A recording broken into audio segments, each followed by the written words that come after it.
Subscribe कीजिए हमारे channel नूर रज़ा को और बेल आइकन को प्रेस कीजिए, जिससे आपको हमारी न्यू वीडियो की नोटिफिकेशन मिलती रहेगी। हुजूर अलैहिस्सलाम भी फरमा रहे हैं, जब गुनाहों का तूफान होगा, जब जराइम का तूफान होगा, जब बदअकीदगी का तूफान होगा, उसके लिए मैं तुम्हें दो भारी चीजें छोड़ के जा रहा हूं। और फरमाया, जब तुम इनका दामन पकड़े रहोगे तो कभी तुम गुमराह नहीं हो सकोगे, तुम गुमराही के दलदल में डूब नहीं सकोगे। वो भारी चीजें कौन सी है? वो दो चीजें कौन सी है? इरशाद फरमाया, एक अल्लाह की किताब है और दूसरी मेरी अहले बैत है। इन दोनों का दामन पकड़े रहना, तुम कभी गुमराह नहीं हो सकते। मेरे प्यारे आका सल्लल्लाहु अलैहि वसल्लम के दीवानों, अब देखो, इंसान अगर गुमराही से बचना चाहे, इंसान अगर जराइम से बचना चाहे, इंसान अगर गुनाह से बचना चाहे, तो कुरान की वाज़ो नसीहत मौजूद है। लेकिन बहुत सारे लोग ये सोच सकते हैं, या अल्लाह मुझे तो अरबी जबान आती नहीं, मैं अरबी जानता नहीं, कुरान का इल्म मुझे नहीं, मैं कैसे अपने आप को गुनाहों से बचाऊं? तो अल्लाह रब्बुल इज्जत ने अहलुल बैत को भी कुरान के साथ पेश कर दिया। एक कुरान वो है, अल्लाह अकबर, जो लिखा हुआ कुरान है, लोग उससे आंखें बंद कर सकते हैं। उस कुरान की मारिफत के लिए इल्म का होना जरूरी है, अरबी जबान का जानना जरूरी है। लेकिन अल्लाह अकबर, साथ में मेरे नबी ने किसी को बहाना न रहे, अल्लाह के रसूल अलैहिस्सलाम ने अहलुल बैत को भी सामने पेश कर दिया। यानी एक कुरान वो है जो किताबों में, सहीफों के अंदर मौजूद है, और एक ज़ात अहले बैत ऐसी ज़बात है कि जिसको मुकम्मल कुरान के सांचे में ढाल दिया गया है। यानी जब इनकी जिंदगी देखोगे, इनका उठना भी कुरान की तरह है, इनका बैठना भी कुरान की तरह है, इनका सोना भी कुरान के हुक्मों के मुताबिक है, उनका जागना भी कुरान के हुक्मों के मुताबिक है, उनकी जिंदगी का लम्हा लम्हा कुरान मुकद्दस के मुताबिक है। और वो कौन सी हस्तियां हैं? वो मौला अली की जात है, वो सैयदा फातिमा की जात है, वो सैयदना इमाम हसन की जात है, वो सैयदना इमाम हुसैन की जात है। किस तरह इनकी जिंदगी कुरान के सांचे में ढली हुई है, इनको देखते जाओ, कुरान समझते जाओ। मिसाल के तौर पर मैं एक एक बात आपके सामने पेश करूं, कैसे कुरान के सांचे में जिंदगियां ढली हुई है। अल्लाह अकबर, अगर कोई ताक के कुरान को नहीं पहुंच सकता तो वो करबला के अंदर जो वो सीरत ढली हुई कुरान के अंदर, कुरान के सांचे में ढली हुई सीरत, इमाम अली मकाम की जिंदगी को देख ले, किस तरीके से अखलाक है, किस तरीके से किरदार है। आइए मैं अहलुल बैत को कुरान की रोशनी में आपके सामने पेश करूं। मेरे आका अलैहिस्सलात व तस्लीम के प्यारे दीवानों,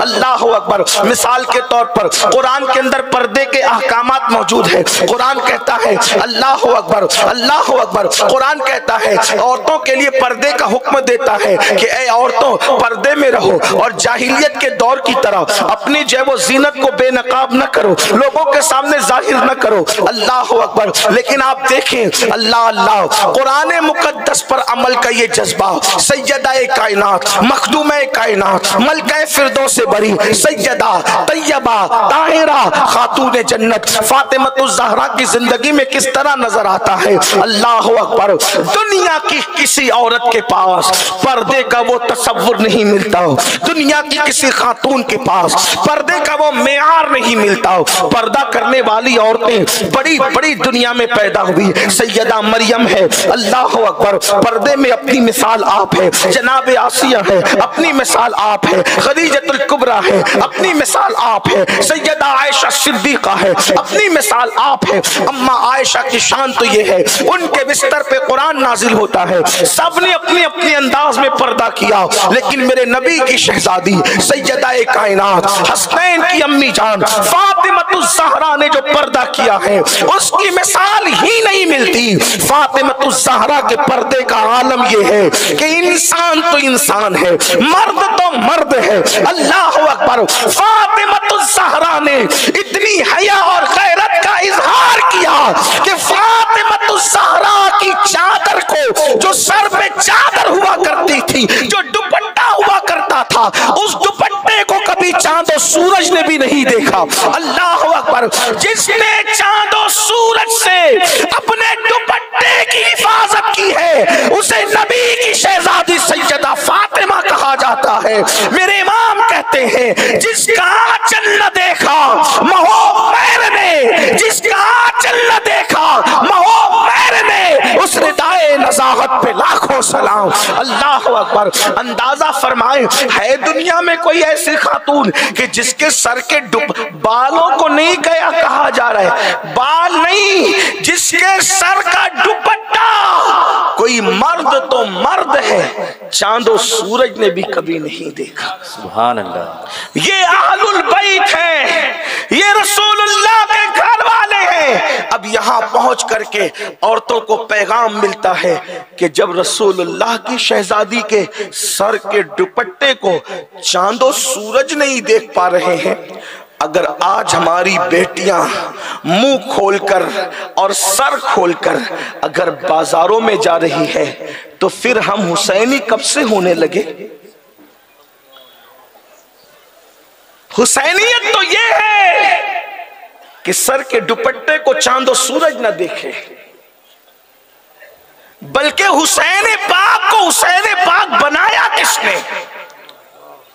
उलमा मौजूद हैं, उलमा मौजूद हैं। इमाम हुसैन जैसा कारनामा उनके बाद आज तक किसी की जिंदगी में नजर नहीं आता।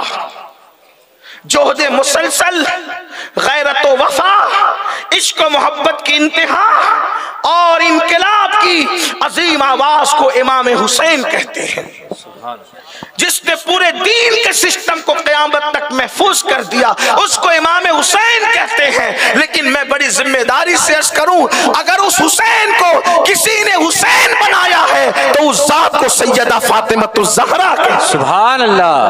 नारे तकबीर, नारे रिसालत। लोग कहते हैं कि अब इमाम हुसैन जैसा बेटा पैदा नहीं हो सकता। मैं कहता हूं बिल्कुल नहीं हो सकता। उसकी वजह यह है कि हुसैन की पैदाइश के लिए कोई फातिमा जैसी माँ चाहिए और अली जैसा बाबा चाहिए, और फातिमा जैसी माँ के लिए कोई मोहम्मदुर रहिए। जब मोहम्मदुर रसूलुल्लाह दूसरा नहीं हो सकता तो दूसरी फातिमा नहीं हो सकती, और जब दूसरी फातिमा नहीं हो सकती तो दूसरा हुसैन नहीं हो सकता। सुभान अल्लाह। अल्लाह अकबर। या रसूल अल्लाह। ऐ दिल बगीर दामने सुल्तान औलिया, ऐ दिल बगीर दामने सुल्तान औलिया, यानी हुसैन इब्ने अली जाने औलिया, यानी हुसैन पर इनकलाबियों को महमेज देने वाली हस्ती का नाम है। इमाम हुसैन किस चीज का नाम है? बल्कि पूरी दुनिया में करबला के बाद जो भी इनकलाब पैदा हुआ है, जो भी बातिल के खिलाफ खड़ा हुआ है, आप देख लें, आप देख लें, उसके अंदर हुसैनियत आपको नजर आएगी, उसका ताल्लुक इमाम हुसैन से नजर आएगा। हर इनकलाबी इमाम हुसैन से जुड़ा हुआ नजर आएगा। आप देखें दुर्तों के खिलाफ, बातिल के खिलाफ, वो कहीं ना कहीं से इमाम हुसैन से जुड़ा होगा। या तो नसब के एतबार से जुड़ा होगा, खानदान के एतबार से जुड़ा होगा, या फिर सिलसिले के एतबार से जुड़ा होगा, या दिल के एतबार से जुड़ा होगा, या कल्ब के एतबार। लेकिन जिसका ताल्लुक कल्बी तौर पे इमाम हुसैन से था, वो इमाम अहमद इब्न हंबल हुकूमत वक्त के खिलाफ उठ करके खड़े हुए। वो कौन थे? वो हुसैनी थे कि नहीं थे? इसी तरीके से आप देखें, जब फलसफा मुकम्मल तौर पर जादू की तरह सर चढ़ के बोल रहा था, हुज्जतुल इस्लाम इमाम गजाली खड़े हुए, वो कौन थे? हुसैनी थे कि नहीं थे? इसी तरीके से जिस वक्त तो दीन को मिटाया जा रहा था, उस वक्त तो गौसे आजम की शक्ल में बगदाद में जो ताजदार खड़ा हुआ, वो हुसैनी थे कि नहीं थे? हिंदुस्तान में जब कुफ्र की तारीकी थी, तो उस वक्त 90 लाख को कलमा पढ़ाने वाला कौन था? मोइनुद्दीन अजमेरी हुसैनी थे कि नहीं थे? इसी तरह जब अकबर ने इस हिंदुस्तान के अंदर दीन इलाही कायम करने की कोशिश की, नाम नेहाद दीन इलाही, और इस्लाम को मिटाने की कोशिश की, तो अकबर के फितने को जो धूल चटा रहा था, वो मुजद्दिद अल्फसानी भी अल्लाह अकबर हुसैनी नजर आते हैं। इसी तरीके से आप देखें, जब 14वीं सदी के अंदर फिरके मुकम्मल सर चढ़ के हक को मिटाना चाह रहे थे, वो इमाम अहमद रजा भी हुसैनी नजर आता है। गर्ज की आप देखें, और फिर हिंदुस्तान की सरजमीन पर जब तन के गोरे मन के काले अंग्रेजों ने अपने पंजे गाड़े उनके खिलाफ, जिसने दिल्ली की जामा मस्जिद में सबसे पहले जिहाद का फतवा पड़ा, उस वक्त खैराबादी को भी हुसैनी कहा। सुभान अल्लाह, सुभान अल्लाह, सुभान अल्लाह। देखते चले जाएं, जितने इनकलाबी है सब हुसैनी है। इसलिए कि इमाम हुसैन हक की उस आवाज का नाम है, न किस उनको कोई मिटा सका, न कोई मिटा सकता है। लेकिन हमारा क्या, हम तो हुसैनी कहलाए, मगर हमने हुसैनियत को खिचड़े और शरबत में महदूद कर दिया। शरबत और खिचड़े की अहमियत अपनी जगह है, न्याज और नजर की अहमियत अपनी जगह है, लेकिन हकायक की तरफ आओ। इमाम हुसैन की अम्मी जान, उनके दुपट्टे को चांद और सूरज देख नहीं पा रहे हैं। हमारी बेटियों का क्या हाल? क्या हमारे यहां ये फिक्र है? अगर पर्दे की वही फिक्र है जो इमाम हुसैन के घर में थी, पर्दे की वही फिक्र है जो इमाम हुसैन के घर में थी, तो इसका मतलब हम हुसैनी है।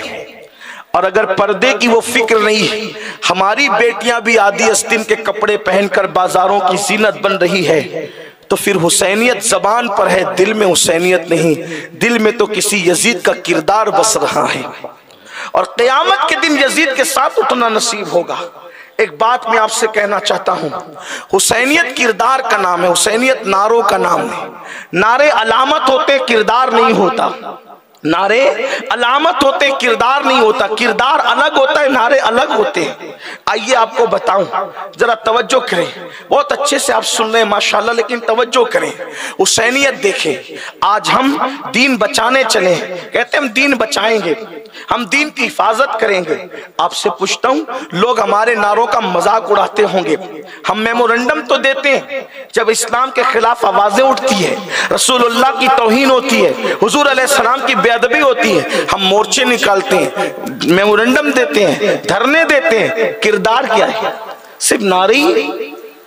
पूरी दुनिया में दीन का परचम लहराएंगे। मेरे अजीज, हमने अपने घर में दीन का परचम नहीं लहराया, तो हम पूरी दुनिया में दीन का परचम क्या लहराएंगे? जिनके घरों में दीन नहीं है, वो बाहर दीन का परचम कैसे लहरा सकते हैं? बाहर किसी की भी हुकूमत हो, लेकिन आपके घर के अंदर के बादशाह तो आप हैं, आपके घर के ताजदार तो आप हैं। आप जब अपने घर में दीन महफूज नहीं रख सके, तो आप बाहर दीन कैसे महफूज रख सकते हैं? बताओ, हमारे घर में दीन कितना महफूज है? जब भी सुबह होती है तो घरों में कुरान नहीं खुलता, जब सुबह होती है तो घरों में वो सीरियल खुलते हैं जिसके अंदर बाज़ाब्ता तौर पर बच्चियों को भागने भगाने की ट्रेनिंग दी जाती है, जिसमें बाज़ाब्ता तौर पर जिना के मनाजिर होते हैं, जिसमें अफेयर की दास्तानें होती है। आपसे पूछना चाहता हूं, मुसलमानों बताओ, लोग कहते हैं हमारी बच्चियां किसी का हाथ पकड़कर कैसे जा रही है। हमने कहा ये ट्रेनिंग सीरियलों के जरिए से हमने दिलाई है। जब बाप अपनी बेटी को अपने बाजू में बिठा करके सीरियल के मनाजिर देखेगा जिसमें जिना है, जिसमें अफेयर की दास्तान है, जिसमें भागने भगाने के मनाजिर है, तो वो बच्ची पर क्या असर पड़ेगा? अल्लाह अकबर। हमारे मजहब का तकद्दुस तो ये है, हमारे बुजुर्गों ने फरमाया अपनी बेटियों को सूरह यूसुफ की तफसीर मत पढ़ने दो। तवज्जो करें, कुरान पढ़े, सूरत पढ़े, तर्जमा पढ़े, लेकिन सूरह यूसुफ की तफसीर अपनी बेटियों को पढ़ने की इजाजत न दो, उन्हें सूरह नूर की तालीम दो। ऐसा क्यों है? इसलिए कि सूरह यूसुफ की तफसीर में एक औरत की मोहब्बत और इश्क की बात आ गई है, तो सूरत की तफसीर में अगर औरत के इश्क मोहब्बत की दास्तान आ जाए तो मोहतातीन सूफिया, मोहतातीन उलमा उस सूरे की तफसीर पढ़ने पर कवारी बच्चियों को मना कर देते हैं। कहीं ऐसा ना हो कि एक औरत की इश्क की दास्तान पढ़कर कि बच्ची के दिल में कुछ और ख्याल आ जाए। मुझे बताओ, इतनी मुकद्दस खातून जो नबी की बीवी और नबियों की माँ है, अगर उसके इश्क की दास्तान अगर किसी सूरत की तफसीर में आ जाए तो मोहतातीन उलमा उस तफसीर पढ़ने से कवारी बच्चियों को रोक देते हैं। तो वो नचनिया लड़किन के सामने जिना कर रही है, हमारी बेटियां उसको देख रही है, और हमारे दिल में कोई ख्याल भी नहीं गुजरता, हमें कोई गैरत भी नहीं आती, हम कुछ सोचते भी नहीं, बल्कि बड़ी माजरत के साथ अल्लाह अकबर हरिहर वालों और गिरद जवानिब से आने वालों आस भी है अल्लाह अकबर, कितनी दर्दनाक शहादतें हुई है। इमाम हुसैन को हालत सजदा में, नमाज की हालत में शहीद कर दिया गया। 6 महीने के नन्हे अली असगर को भी छोड़ा नहीं गया। 6 महीने के नन्हे शहजादे को भी शहीद कर दिया गया। शहजादा अली अकबर 18 साल के थे, उनको भी शहीद कर दिया गया। शहजादा कासिम 19 साल के थे, उनको भी शहीद कर दिया गया। गाजी अब्बास अलमदार के दोनों बाजू काट दिए गए। अल्लाह अकबर। और एक एक लाश पर 10-10 घोड़े मुतय्यन कर दिए गए। अल्लाह अकबर। काफिर की लाश के साथ भी इतनी बेहुरमती करने की इजाजत नहीं है जितनी अल्लाह अकबर उन नफूस की लाश जिसके लिए अल्लाह के रसूल सजदे तवील कर देते थे। यानी इमाम हुसैन अगर हालत नमाज में हुजूर कितने सजदे तवील कर दिया करते थे। अल्लाह अकबर। जिसके लिए खुतबा छोड़कर मिंबर से रसूलुल्लाह जमीन पर आ जाया करते थे, वो इमाम हुसैन, वो इमाम हुसैन जिसको रसूलुल्लाह अपने कंधों पे बिठाते थे और कंधों पर भी किस शान से बिठाते थे। एक मर्तबा कहा, नाना जान मुझे सवारी चाहिए, मुझे सवारी चाहिए, मुझे सवारी चाहिए। हुजूर अलैहिस्सलाम ने दोनों हाथ जमीन पे रखे, दोनों घुटने जमीन पे रखे, फरमाया शहजादे हुसैन ये लो तुम्हारी सवारी आ गई। पता है, अंदाजा करें, मैं तसव्वुर करें, अल्लाह अकबर, है कोई दुनिया में ऐसा अल्लाह अल्लाह ऐसा प्यारा लोग हुजूर की नालैन के बारे में कहते हैं। उस्ताद ज़मन कहते हैं जो सर पे रखने को मिल जाए नाले पाक हुजूर तो फिर कहेंगे क्या ताजदार हम भी है। नालैन मिल जाए तो आदमी कहे मैं सबसे बड़ा बादशाह हूँ, लेकिन हुसैन उस बादशाह का नाम है, हुसैन उस शाह का नाम है, हुसैन उस ताजदार का नाम है, हुसैन उस राकिबे दोशे पैगंबर का नाम है। कहते नाना सवारी, प्यार इतना है, मोहब्बत इतनी है, दोनों हाथ जमीन पर, दोनों घुटने जमीन पे, ले लो शहजादे सवारी आ गई। हुसैन मेरे आका की पुश्त पे बैठ गए। नाना से कहा, नाना आपकी सवारी की तो लगाम भी है, मेरी सवारी की लगाम कहाँ है। हुजूर ने दोनों जुल्फे पकड़ा के कहा, हुसैन ये तुम्हारी सवारी की लाश अक़दस के साथ ये सुलूक की है। अल्लाह अकबर। बल्कि यूं कह ले कि ये यूनिक है, सबसे हट कर है, ज़ैनब सबसे हट कर, सबसे अलैदा। अल्लाह अकबर। तो सैयदा ज़ैनब पाक का ये हाल है। सैयदा ज़ैनब ने क्या कहा होता है, ए नबी के घर की औरतों, ए नबी के घर की शहजादियों, तुम्हारे दुपट्टे छीन लिए गए हैं, तुम्हारे पास दुपट्टे नहीं। कूफा शहर वाले तुम्हारा तमाशा, अभी भी पर्दा करो, चेहरा छुपा लो, अपने बालों को के जरिए से अपने चेहरे पे पर्दा डाल करके छुपा लो अपना चेहरा। अल्लाह अकबर। इसी हालत के अंदर जब ये काफिला कूफा पहुंचा तो कूफा की औरतों ने कहा जा रहा है तो 6 दिन 7 दिन की भूखी प्यासी 7 साल की सकीना शहजादी उस रोटी को देखकर मुंह में नहीं डाल रही है, उस भूख की वजह से, उस भूख की शिद्दत की वजह से रोटी उठा करके मुंह में नहीं डाल रही है, बल्कि जब सदका कह करके रोटी हाथ की तरफ बढ़ाई गई तो सैयदा ज़ैनब के कान में पूछते, फूफी अम्मी हम तो आले रसूल है ना, हम पर तो सदका हराम है ना। नाना जान ने हम पर सदका हराम किया है ना, तो क्या 6-7 दिन की भूख के बाद नाना का हराम किया हुआ सदका हम पे हलाल हो गया? अब हम सदका खा सकते हैं? नाना ने तो सदका हम पे हराम किया, क्या हम सदका खा सकते हैं? सैयदा ज़ैनब को गुस्सा आ गया, जलाल आ गया। कहो कूफा की औरतों, सदका किसी और को देना, हम आले रसूल आले नबी है, हमारे लिए सदका हलाल नहीं है, हम तुम्हारा सदका कबूल नहीं करते। और फरमाया सकीना रोटी के बगैर जान तो जा सकती है, लेकिन खूने नबूवत की आबरू का सौदा नहीं किया जा सकता। मेरी बेटी हम सदका खाने वाले लोग नहीं है, सदका हम पे हलाल नहीं है, ये हुसैनियत है, ये तरबियत है इमाम हुसैन की। अब आपसे पूछता हूं, तवज्जो करना, यही आपको पहुंचाना चाहता था। मेरे इमाम हुसैन की मोहब्बतों में गुम इमाम अली मकाम में जानता हूं, मैं आपसे छोटा आशिक हुसैन हूं, आप लोग मुझसे बड़े आशिक हुसैन हैं। मैं तो बहुत एक कतरा भी नहीं हूं, बल्कि मैं तो ये दुआ करता हूं, खुदा मुझे पंजतन की वो मारिफत अता करे जिसका कुदरत ने मुतालबा किया है। खुदा उस मारिफत का सदका अता करे जिस दिन लोगों को हुसैनियत की जाए, दुनिया से जराइम खत्म हो जाए, दुनिया से जराइम का खात्मा हो जाए। मैं अपने आप को बहुत छोटा हुसैनी समझता हूँ, बहुत कमतर दर्जे का हुसैनी समझता हूँ। ऐ मेरी कौम के जवानों, मैं जानता हूँ आपके दिलो दिमाग में मुझसे ज्यादा जज्बात है, लेकिन ये मोहब्बत कहीं खो गई है। इस गुमशुदा मोहब्बत को आवाज दीजिए। हुसैनियत क्या है?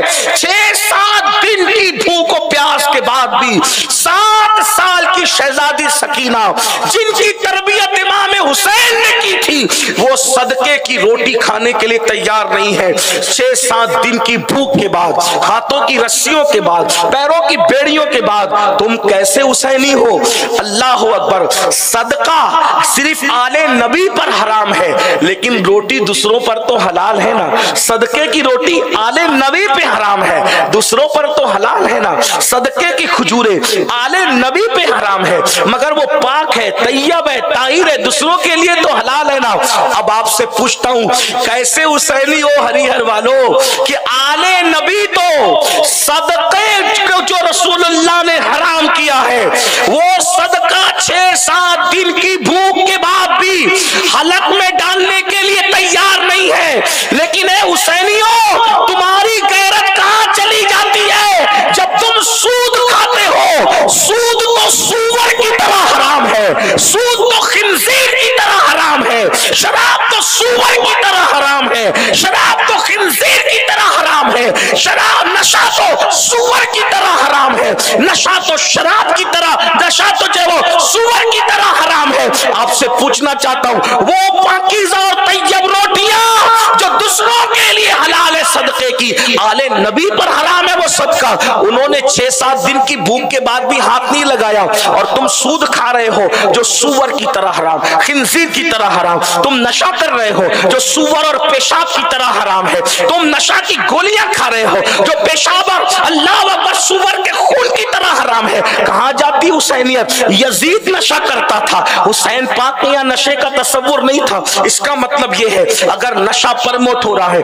अगर जुआ प्रमोट हो रहा है, सूद के धंधे कर रहे हो, बेपर्दगी आम हो रही है, तो मतलब यह है जबान के हुसैनी हो, किरदार के यजीद की तरफ जा रहे हो, यजीदी किरदार को जिंदा कर रहे हो। सोचो इमाम अली मकाम के दिल पर क्या गुजरती होगी जब हुसैनियत का नारा लगाने वाला यजीदी किरदार को जिंदा करता होगा, यजीदी किरदार पर अमल करता होगा। मुझे हैरत है, मैं तो लोगों को कहता हूं यजीदियों के तीर इमाम हुसैन के जिस्म पे लगते थे, लेकिन ए हुसैनियों, जब हम गुनाह करते हैं, ए हुसैनियों, जब हम गुनाह करते हैं तो ये हमारे गुनाहों के वो तीर हैं जो हुसैन पाक के जिस्म पर नहीं, बल्कि ये इमाम हुसैन के दिल को जख्मी करते हैं। हम ही बच गए थे उन्हें जख्मी करने के लिए, हम ही बच गए थे उनके दिल को तड़पाने के लिए, हम ही बच गए थे उनके दिल को बेचैन करने के लिए। अल्लाह अकबर। आज अगर वाकई हुसैनियत जिंदा हो जाए, किसी ने कहा था इंसान को बेदार तो हो लेने दो, हर कौम पुकारेगी हमारे हैं हुसैन। हुसैनी माशरे में नशे की कोई इजाजत नहीं, जिना की कोई इजाजत नहीं, जुए की कोई इजाजत नहीं, बदकारी की कोई इजाजत। बल्कि एक बात बताऊं, यजीद उस बदतरीन पापी मलऊन का नाम है। इब्ने कसीर ने लिखा है, हालांकि इब्ने कसीर इब्ने तैमिया का शागिर्द है, और इब्ने तैमिया का शागिर्द होने की वजह से इब्ने कसीर यजीद के लिए थोड़ा नरम रवैया रखता है। हम लोगों की तरह वो सख्त नहीं है यजीद के मामले में। उसके बावजूद इब्ने कसीर ने लिखा है कि यजीद उस पापी इंसान का नाम है कि जिसने हज के सफर में भी शराब नहीं छोड़ी, जिसने सफर हज में भी शराब नहीं छोड़ी। आपसे पूछता हूं, बताएं, अगर आज मुसलमानों के मोहल्ले में नशा प्रमोट किया जा रहा है, नशा बेचा जा रहा है, नशा खरीदा जा रहा है, हुसैनियत कहां है? सिर्फ 10 दिन के हुसैनी न बनो, पूरी जिंदगी के हुसैनी बनो।